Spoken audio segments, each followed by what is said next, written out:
আসলে বাংলাদেশে যদি জন্ম না হইতো তাহলে এগুলা দেখতাম না। বাংলাদেশে জন্ম হয়েছে এই কারণে এগুলা দেখতেছি।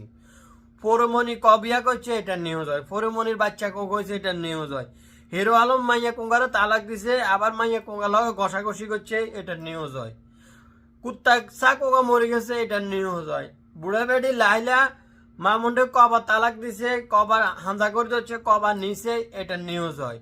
মানে আমনের বাংলাদেশে হলুদ সাংবাদিক যেগুলো আছে এগুলোর মতন জারদ সন্তান, এগুলোর মতন বেয়াদব, এগুলোর মতন নিমু হারাম আর কেউ নেই। আপনি দেখেন বাংলাদেশের যেটা দরকার নিউজ কিন্তু সেটা করে না।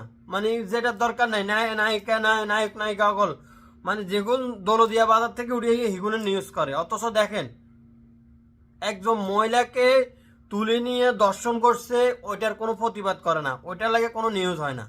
এটা হলো বাংলাদেশের নিউজ, বুঝতে পারছেন?